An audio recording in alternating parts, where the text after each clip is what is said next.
The semifinal event for this year's Thea Master Cup Series Championship takes place at the HLR circuit in British Columbia in Canada. Leonard Roderick has claimed the Delano Pole Award, and Marcus Leonard, local boy in the outside of the front row, his first and only win came here.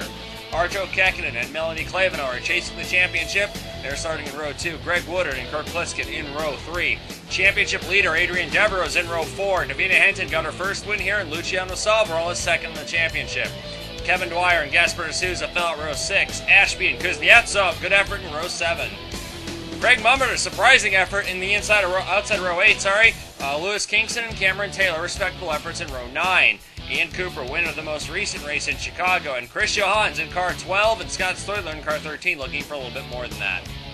Chris Davenport in car 84 was a little quicker in practice than his qualifying time indicates. Quiggles Jr., Humphreys, and Quackenbush all chasing the Independence Trophy today. Mike Whitmore is in the 19 car for Derek Scheiter, who was injured in a golf cart accident. Mike Whitmore actually normally drives the pace car. Joe Olenek in car 23 is a little quicker than he showed here in qualifying. E.B. Mara in with the promoter's option. And Gareth Hunt making his first ever start, and Connor Friel roll off at the back. They were well off everyone else. And Dalton Johnson in the DJ Motorsport cars, well, too slow to qualify by a long margin. They were nowhere close to qualifying. Roderick and Leonard bringing the field down for the green flag. A late green flag here, but it looks like it's a clean start so far. Roderick and Leonard running a bit wide. Clavino trying to stick in, going 3 wide. Don't do that, please. And Leonard defends as Roderick begins to pull away just a little bit. Looking here in the back, that's Kingston spinning off. That is Davenport as well. Davenport collided with his teammate. That's all 3 of the Mitchell cars.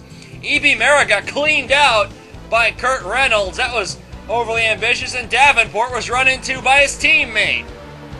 Oh, the Mitchells are not going to be terribly happy about that, as Leonard trying to get a second win here, and he's only in a part-time schedule in the Dutch East India Company car, but he's let Arto Kekkonen go through, and he's got Clavino. There is that black and green car is Woodard. There is the 3 car, as we're looking at the back, and Connor Friel way deep in the corner plows into Joe Olenek, and poor Ben Atkins is sent off into the sandpit. Connor Friel, not a whole lot of usage of the brakes there. He just ran right in the back of the 23, and Atkins paid the price for it. Oh, and Woodard's off in the bear trap. Car 41, Greg Woodard slides off, gets going again, and now we're looking at one of the Lynx cars. That's Davina Henton. You can tell from the black spoiler and the front valence as Kuznetsov spins the 15. Too much brake there on Kuznetsov. As now Leonard trying to fend off Clavino. There is Rossini in the 3, right behind him. This is looking to be a pretty good battle early on. Clavino's going to have the advantage here going into the mousetrap right here. This fast chicane. Leonard throws it in. Clavino a bit wide, and Rossini sneaks right on past. Adrian Devereaux in the background. Now, if Adrian Devereaux leaves this race with a 70-point lead or more, he locks up the championship. I don't think he's going to do that at the way things are going right now. Quiggles Jr. in the 99 car here. He's Marcus Leonard's teammate, Independence Trophy contender. He's been hooked by Tom Moore on the exit of the last corner, and Mike Humphreys gets into him as well. And I think that might have been a little ambitious there on the part of Moore. Didn't really give Quiggles Jr. a whole lot of time, and kind of treated as if he wasn't there. I'm a little surprised the stewards aren't looking into that. Adrian Devereaux now. Rossini slides it over the curb. Almost wipes it out in the bear trap. Adrian Devereaux fighting his teammate Clavino is going to need alien interference pretty much in order to win the championship. She needs to get every single point possible, and for Adrian Devereaux to score no points essentially to win the championship. I don't think that's happening. She would need to lead the most laps in this race, and she need to make up about 125 points. So, and Clavino, I think, has realized that she's out of it. And Raquetta's off! Carlos Raquetta's had a bit of a rough weekend with this track. He's not taken to it particularly well, because Kuznetsov, on the other hand, has actually been excelling all weekend. As Adrian Devereaux now puts the heat on Rossini. Rossini's teammate is still in the title hunt. Rossini is going to fight this one. Alessandro Rossini being Good teammate to Roderick, and he's going to fight Adrian Devereaux, make his life a little bit harder. But as you see, Rossini is still a sportsman. Not going to run Devereaux off, just going to make his life a little bit harder.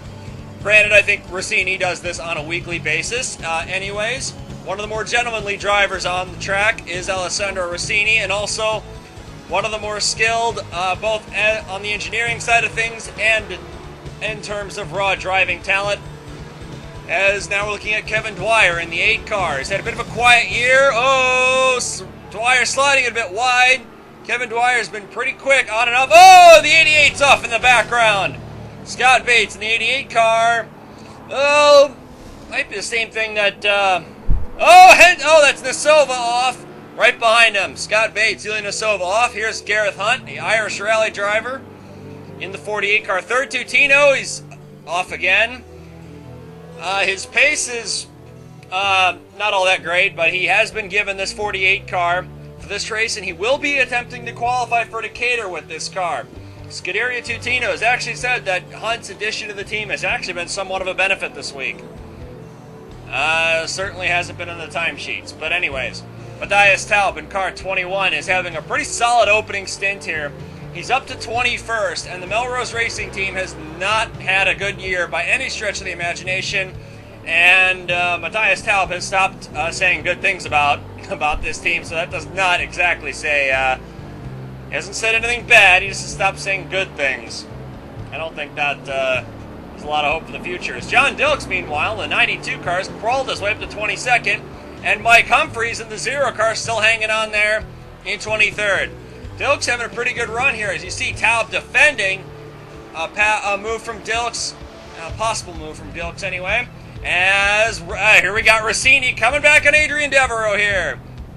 Devereaux swings it wide, and Rossini giving him just enough space, and Rossini might be able to get this move done here. Turn 13 right up ahead, and Rossini in the Aperture Science Volpe. And yeah, he's given Devereaux just enough for him to back off, and Rossini reclaims the place. Kurt Pliskin running up in 9th, trying to chase down Zelda Ashby in the Visit Hyrule car, but Pliskin's throwing it off. Oh boy. Cameron Taylor just went by in the 6 car. He's actually had a pretty good opening few laps. And here's Ian Cooper in the 73 car, who's building up a bit of a train behind him. Something that's never happened before. Davina Henson in the 11 car is getting a little frustrated by seeing this green Octane car in front of her. And Cooper's not exactly giving her a whole lot of room. Henson throws it wide. And I don't think there's going to be anything other than expletives coming over the radio of the 11 car, though. Because the 73 car has been very wide, I should say, in the opening few laps of this race. Reports are that the 73 may be warned for blocking, but haven't seen anything official come out yet. Kakinen beginning to challenge Leonard Roderick for the race lead. Arto Kakinen also very much in the championship hunt. Roderick in a much more desperate situation. Roderick has a lot more points to make up than Arto Kakinen does, but if there's anyone up to the task, that's Leonard Roderick right there in that 4 car. Kakinen trying to get by his former teammate. They're both teammates at Flash Racing for a couple of seasons. When Roderick when he last won the championship back in 2009. Kakinen trying to turn up the heat on this 4 car. Roderick holding fairly resilient though right now. He's not giving Kakinen too much room to slip that car in. Marcus Leonard's running in 3rd, and similarly to last season, he's proven to be somewhat of a wall, actually. He's very tough to get by right now. And Rossini and Devereaux, the Rossini versus Devereaux fight's actually probably one of the best we've seen all season. There we go. There we get some shots of it. There we go. Rossini and Devereaux doing battle once again for 4th. Clavino right behind this bunch, and Kevin Dwyer's hanging on quite nicely in the 8 car. Devereaux slides on the inside of Rossini. Oh, you got 2 of the hardest-nosed racers right here, the 7 and the 3. And Devereaux has it right now. Doesn't quite have enough room to clear him.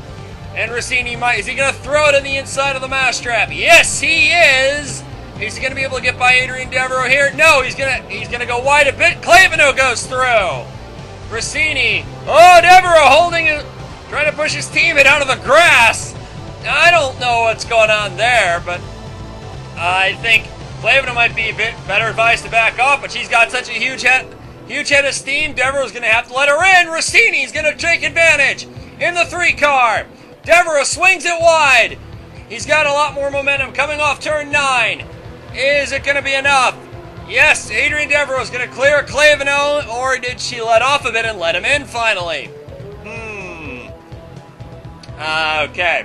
Rossini right there. There you see Dwyer. There's Somerall and Ashby in the background as well, entering the picture here for this battle. And Kekkonen still shadowing Roderick around the track here. I don't think Kekkonen is quite actually challenging Roderick seriously. I think he's just trying to push Roderick and hope that Roderick burns his tires off quicker, but I don't see that happening. You see Kekkonen going a bit wide. I think the reverse might be happening, that Kekkonen might be burning his tires off a lot quicker just because of the pace that Roderick is setting, which is blisteringly fast for an older driver like Roderick is, and it's hard to believe that. Here is Kevin Dwyer now doing battle with the 3 car of Rossini.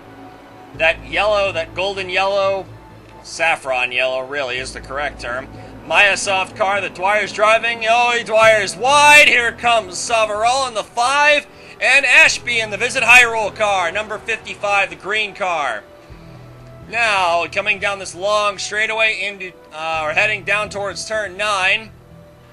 Easily the best passing zone on this track, and probably one of the best passing zones in the series, let's be honest, as Dwyer's wide. Oh, he had to give up. He had to give ground to the 5 and the 55, and he's put himself in the wall as a result. So, Kevin Dwyer in the 8 car, losing a bit of ground and incurring some damage to his vehicle as well. Now, Somerall on Rossini's 5 car. The Brazilian has been, he's been exactly what Lennard International has needed. He's been fast. He's been relatively dependable. Hasn't had enough problems hasn't had the same kind of problems that some of his other title rivals have had. Now, here's Craig Mummert, who's giving everything he can to win the Independence Trophy. I don't think MT Motorsports was really expecting him to come into this race and run 16th, which is where he is right now. And I think they'll be more than happy with this. They'll be more than happy with this pace, even if he's not able to get the result. Craig Mummert is showing that he probably does deserve to be in a full-time ride in this series sooner or later. He had a full-time ride. He had a full-time ride for a couple seasons. Didn't exactly go so well, and that's actually one of the more disappointing things in the series past few years. Now here is Adrian Devereaux on the Marcus Leonard car. Devereaux wants 3rd. Leonard sliding wide.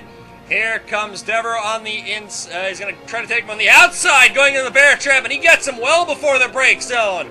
How about that? Leonard had no answer to that. Very authoritative move there by Adrian Devereaux in the 7 car. Otis Walter Racing has figured out something here, but whether or not it'll be enough as Adrian Devereaux hits the pit lane. This is a scheduled stop, and the leaders are in as well. Roderick, Kekkonen, Devereaux. Everyone's coming in. No one's staying out. Actually, I take that back. Joe Olenek has stayed out and is trying to run 1 extra lap. Arto Kekkonen is now leading the race. The Gessler team has done the impossible and cleaned up their pit stop act. Well, they do learn over there. Connor Friel in the 94 car is who we're looking at right now. We believe he's slowing on track. He's reported a problem with the car, and he's pulling it off into the grass. That's a bit disappointing for Friel. He did run pretty well in New York, but he inherited that position by default and was given a penalty for ballast falling out of the car. So, not to take away from his performance in New York, but this is rather disappointing. He's had a disappointing weekend, and it doesn't look like he's got any power in that car, so I think it'd be best to pull that car off track. Transmission trouble, we understand, for Connor Friel. Is Joe Olenek in the 23 car running in 21st place. The number 23 has won more races in this series than any other car number. Mostly done by King Arthur Thomas in the 70s, and Olenek might have run it out of fuel. The 11 laps might be too long. And we're getting reports that Connor Friel is actually still moving on the track. What is he doing? Anyway, he referring to Friel, not Joe Olenek. I should clarify. Here's Friel. Okay, we're watching Connor. Okay, so he has power if he's reversing the car. That's not a smart idea, Connor. Get out of that car, pull it off course. It's not worth bringing it back to the pit stall, okay? What on earth is he doing out there? Connor Friel, not exactly known right now for common sense at this rate.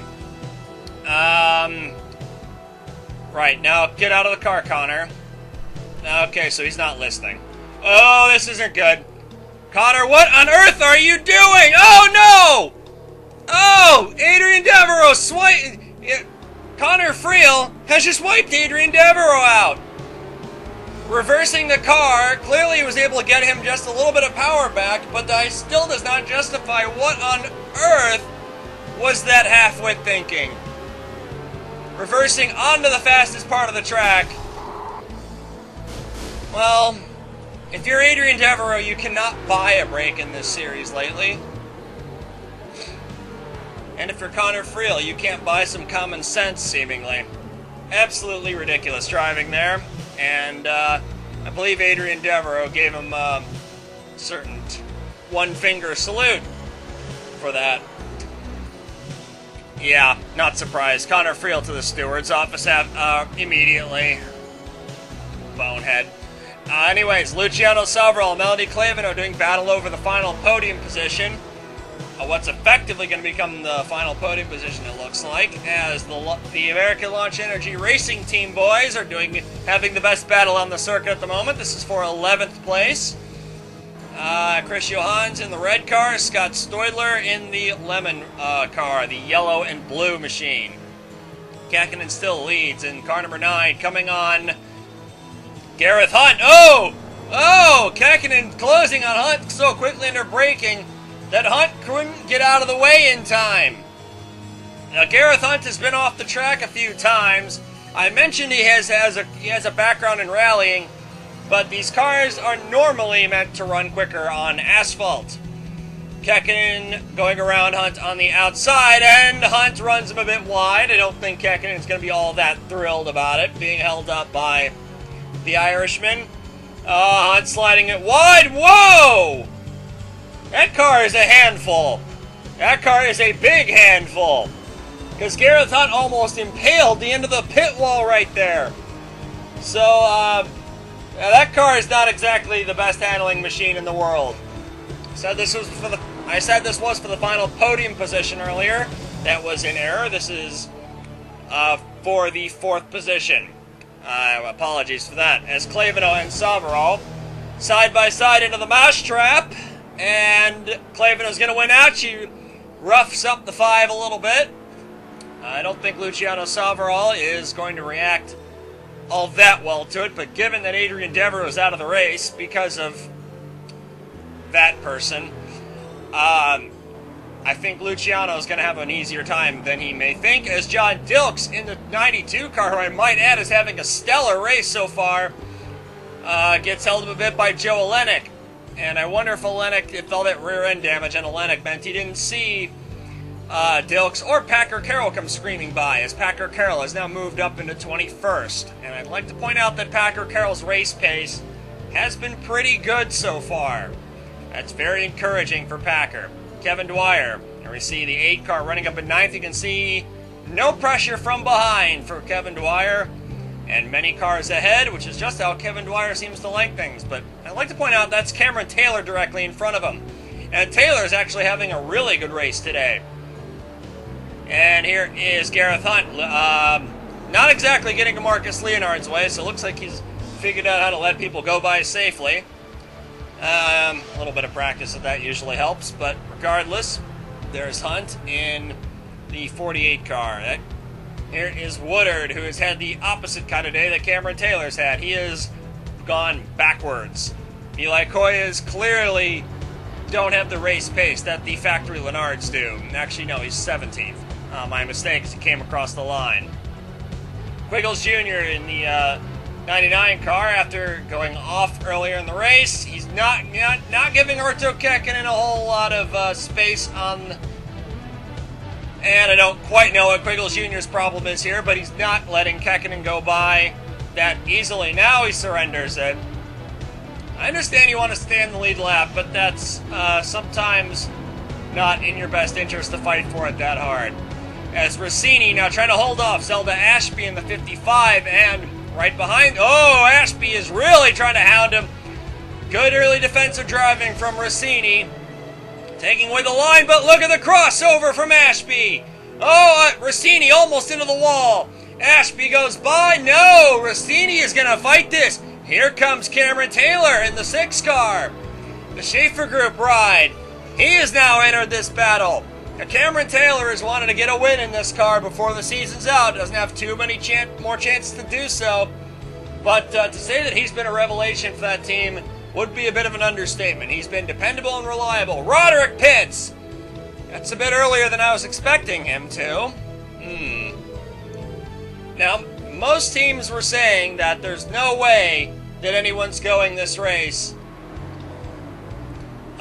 without a splash of fuel towards the end of the race. Now, Gareth Hunt, now we're watching him how is he going to let Melanie Clavino? Oh, Clavino just runs him over. Clavino had enough of that. Short temper from Melanie Clavino there. That's a lot of damage to the side of the 48 car. That might put him out. Gareth Hunt, not the best debut in the world. Welcome to the TM Master Cup Series. Oh, no, he's going to beach that car on the sand trap, isn't he? Well, I don't know about that. He might be able to keep it out of the sand pit. Looks like he does. Well, credit to Gareth Hunt for that, I guess. As there you see Cameron Taylor going by Rossini. Pretty authoritative move there by Taylor. Rossini, though, is going to have looks like he might have a better run going down this long back straightaway and into turn 9. The Aperture Science Volpes have been pretty fast down this straightaway. Is Rossini going to make a move? No, not yet. Not. Or is he going to try to get him on the exit? No, but he's certainly filling Cameron Taylor's mirrors. Definitely putting the pressure on. And I think Alessandro Rossini looking for a little bit more than what he's got, but he's certainly putting on a show regardless. Leonid Roderick now reeling in Arto Kekkonen in car number 9. Everyone's made their second stop already. And Kekkonen in the 9 car. That is Axel Andersen directly in front of him in the 74 car. The 74 has not exactly had the world's best race, and Roderick is beginning to reel Kekkonen in. Nasova has pitted the 10 car. This is off strategy. We'll see if that is, in fact, the way to go. Roderick now putting the pressure on Kekkonen, and see how Kekkonen handles the 74. 74 car is holding his line. It's what he's supposed to do, but seen a lot of lap cars not exactly give the leader a whole lot of room. I don't see Andersen exactly repeating that. Looks like Kekkonen a bit pensive and getting by. Yep, he's giving Kekkonen a line. Kekkonen goes by. I think Roderick was expecting some more fireworks up there. Lewis Kingston in the 17. Tom Moore in the 24. Oh boy. Tom Moore didn't exactly give him a lot of room. He wasn't exactly entitled to. And he's going to maintain 22nd place. Tom Moore not exactly making some too many friends out there, but doesn't seem like he's trying to do anything other than score points today. Kingston having a pretty good recovery drive. Mike Whitmore is in the 19 car. He's not exactly had the most remarkable drive of his career, but probably one of the better runs that 19 car's had all year. Roderick running now in second place. They're still running in second. There's Whitmore leaving the pits. Mike Whitmore, most known for that infamous Daytona Schmazel a couple of seasons ago. But he does have 2 Master Cup wins to his name, both on road courses and both on fuel strategy, I'd like to point out. Marcus Leonard trying to lap that's the 42 car, Benoit Vukler. Right behind there is Melanie Clavino. And is Vukler going to make life easy? Yes, he is. And Clavino is going to... No, Clavino not able to close in. What have I been drinking? Not enough, perhaps. Kurt Pliskin, Gasper de Souza quietly having a decent battle for position here. As you saw Scott Stoidler hit the pit lane for a splash of fuel. I think most people are going to have to pit again. Oh! D'Souza gets into the back of Pliskin. Pliskin spins the 16 car around. Oh, Gasper, what was that, son? That wasn't good. No. I'm not surprised that penalty came out either. Anyways, Dan McKay getting in the way. That's nothing new, as Leonard has enough of that and throws his countryman into the sand trap. And that's going to be a merciful end for Dan McKay, though it doesn't look like Leonard was willing to... Whoa! Oh, E.B. Mera! E.B. Mera getting in, holding up Arto Käkkinen, as Leonid Roderick has really begun to turn the pressure up on Käkkinen. Now, I don't think either one of these guys are going to make it till the end of the race on fuel. They think they can. But with the pace that Roderick is setting, he won't. Oh, and Roderick makes a move on the inside of Käkkinen. Käkkinen slides it wide. He hits the wall. Käkkinen hits the wall. Roderick goes by and takes over the lead with just a few laps to go here. E.B. Mera in the 75 car, not exactly going to be on Käkkinen's Christmas card list. After that, the Cincinnati, Ohio-based driver. Only been running road courses for a few races here with the Michelin Sons. I debuted at Gravis City after Chris Davenport was given a one-race suspension for his tirade against race director Ryan Reinhardt on the radio. And E.B. Mera not exactly... Oh, Käkkinen goes deep all on his own. And Käkkinen shakes his fist at Mera. Not exactly earning a lot of respect today is E.B. Mera, as Roderick pits the 4. Roderick has brought the 4 car into the pit lane. And this looks scheduled. That team doesn't look like that this was anything out of the ordinary, and I would be very worried about it if I'm Arto Käkkinen. Meanwhile, the battle between Cleveneau and Savarol still rages on, as you see Savarol with a quick move on the Swiss driver. And now Luciano Savarol trying to hunt down Marcus Leonard in car 999. This is a 33-lap event. We are currently on lap 29. As you see the leaderboard there, Marcus Leonard is running now in second place behind Arto Käkkinen. That's both of the Delgado DeGarmo cars that will, after this year, become DeGarmo Enterprises. As Luciano Savarol now trying to get by the Great Wall of Leonard and Kurt Reynolds at the same time. Oh, Leonard boxes him in behind the 39. Marcus Leonard is going to be able to hold on to second place as Luciano Savarol stuck behind Reynolds. The TM lights touch you. Leonard holds on to second. That's Mike Whitmore on the 19, right in front of Leonard. Mike Whitmore, is he going to give Leonard an easy time? Looks like he is. Whitmore pulls over, lets Leonard go by. And Whitmore letting Cleveneau go by, letting Ashby go by now, but Reynolds is being a bit more of a blockade. They were racing. The teammates were racing each other for position, but Whitmore is surrendered that a lot quicker to the leaders than his teammate would have. His teammate has. This is letting Savarol and Leonard disappear into the distance. As there you see Cleveneau trying to go by the 39 of Kurt Reynolds. And Käkkinen now has got a very long lead. That's Ben Atkins in the 50 car now. Atkins' pace over this last fuel stint has dropped substantially. I'd also like to point out Packer Carroll and Lewis Kingston's pace has dropped quite a bit as well. I wonder if all of them have been saving fuel, and also so is the 92 car, John Dilks. Watch out for him. They look like they're in fuel save mode. Everyone else thinks they can make it. We'll see about that. This is going to be very close for most everybody, except probably for, looks like Roderick and I think the 8 car of Kevin Dwyer, who has also been into the pits since then. Arto Käkkinen, car number 9, has taken the white flag now. He's got a long lead, though. But this is a very long racetrack, over 4 miles long. So Kakinen is gonna see if he can bring this car home. Here is Leonard running in second. Kakinen has a massive lead over Leonard. As he exits the mousetrap, Leonard throws it wide. He's hit the wall. Marcus Leonard's thrown it off. Savaral's gone by. Clavino's gone by. Here comes Ashby in the green and gold 55. And that's Rossini right behind her as well. Leonard's got it going again. But here comes the 55. Here comes the 3. Rossini making a move on Ashby right behind him. Leonard, he's a bit of a sitting duck here. Here comes Ashby, Rossini side by side. Is Leonard going to box one of them in?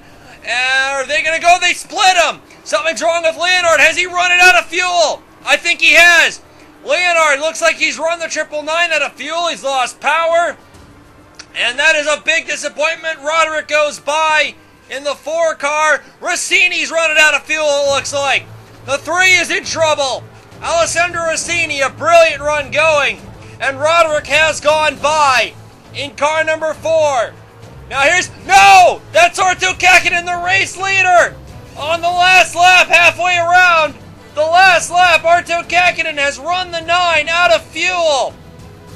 Oh, you've got to be kidding me!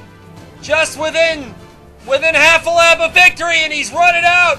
The 9, Arto Kakinen's run it. Luciano Savaral goes by in the 5. Has Savaral saved enough? Here comes Roderick. In the 4, there's Clavino. Clavino's run out as well, and I don't see the 55 anywhere, so Ashby has clearly run out as well. And there is Savaral in the 5, and looks like, no, Luciano Savaral. Luciano Savaral might have run out in the 5. He has. He's pulling it off the side. He's wiggling it back and forth to see if there's any pickup. There's none. Roderick has gone by in car number 4. A big heartbreak for Luciano Savaral. You can question that strategy. We questioned that strategy call at the time. But Leonid Roderick has put himself right back in the hunt for the championship here. He had everything. He had everything to gain, nothing really to lose. But he's gonna make up 65 points for this win today. 5 for winning the pole and 60 for winning the race. Off the final corner here at the HLR circuit, Roderick takes the win, heading into his strongest track on the calendar. But that wasn't the biggest celebration in the pit lane. Scuderia Tutino has finally done it. Ben Atkins claimed 10th place. They have finally gotten their first top 10 result after so many years of trying. And also Maximus Racing's first ever top 10. John Dilks brought it home. Yelena Sova was also off strategy. And I'd like to point out that nobody that tried to stretch fuel made it to the end of the race. Everyone that made it to the checkered flag, Chris Davenport being the last of them, were running on an extra pit stop. And that was the difference between whether or not you made it and whether or not you didn't. And let's have a look at the championship standings. Entering Decatur, Adrian Devereaux's lead has been cut drastically. Although we do understand that Adrian Devereaux was on the same fuel strategy as his teammate Melanie Clavino. So in all likelihood, he would have taken a big points hit regardless. Entering Decatur, though, the only drivers that could win the championship are Devereaux, Savaral, Kekkonen, and Roderick. Everyone else has been mathematically eliminated. One quick look at the Independence Trophy shows that Ike Durbin still holds the top spot. However, I wouldn't count out anyone for making a really big run at Decatur, but for anyone to challenge Ike Durbin's lead, they're going to have to first qualify for the round of Decatur, the final race of this year's TM Master Cup Series season.